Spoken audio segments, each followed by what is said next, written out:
네, 안녕하세요 여러분. 아싸TV 김찬용입니다. 저희가 기존에 올린 3분 미술사 컨텐츠 재밌게 보고 계신가요? 왠지 슬픈 예감이 들어서 혹시라도 쟤 너무 가볍게만 얘기하는 거 아니야? 완전 가라 같아? 이런 생각하실까봐 어필을 좀 하기 위해서 약간 반심화 과정 느낌으로 저희가 소개했던 그 미술사 컨텐츠에 있는 작가의 작품을 좀 디테일하게 짧게 분석하는 이야기를 좀 준비해왔습니다.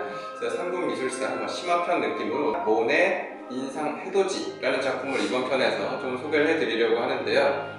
모네가 활동했던 시기에 예술가가 성공할 수 있는 루트는 국가에서 인정해주는 살롱전이라는 이 전시에서 수상을 해야지만 성공을 할 수가 있었는데, 모네와 그의 친구들은 좀 새로운 예술 추구하다 보니까 거기 진입하기 힘들었던 거죠. 그래서 이렇게 떨어진 애들끼리 모여서 굳이 꼭 우리가 저 살롱에 얽매일 필요 있냐, 우리만의 전시를 하자 해서 제 사진작가였던 나다르라는 이 친구의 작업실을 빌려서, 원래 처음 전시 열 때 제목은 무명화가, 무명조각가, 무명편화가 협회전이란 이름으로 전시를 열었던 거죠. 그때 오늘 소개해드릴 이 인상, 해돋이란 작품이 딱 걸렸던 건데요. 여러분 작품 보셨을 때 마음에 드시나요?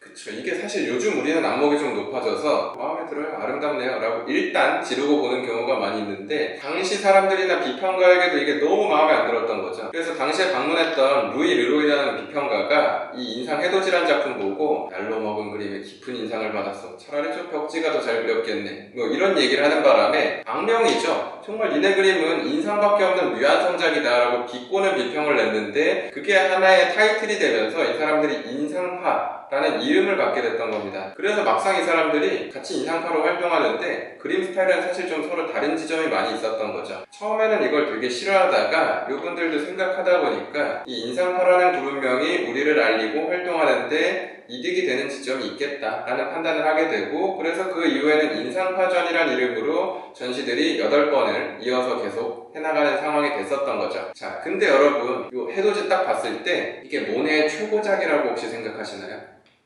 이게 의견이 굉장히 갈릴 수가 있는 게, 모네의 작품 했을 때 제일 유명한 작품 하면 사실 인상, 해돋이 요거 아니면은 말년기 수련, 그 둘 중 하나 많이 뽑게 되는데요.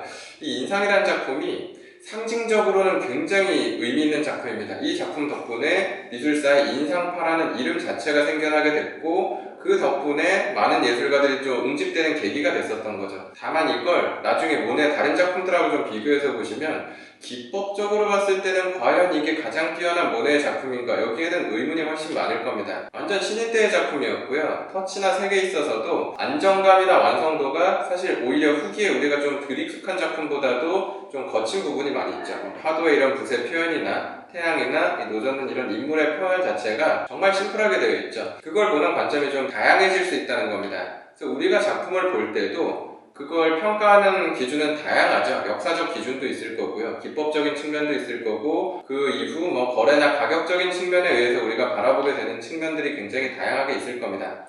우리가 앞으로 이 3분 미술사 한 작품을 좀 이렇게 디테일하게 소개해드려볼까 합니다. 여러분이 직접 한번 보시고 이 콘텐츠도 나름 약간 EBS 느낌 나긴 하지만 괜찮네 라는 생각이 드신다면, 역시나 댓글하고 좋아요, 구독하기로 피드백 많이 해주시면은 더 다양한 작품에 대해 안내해 드릴 테니까요. 이 영상도 재밌게 봐주시길 추천드리며 여기서 정리하도록 하겠습니다.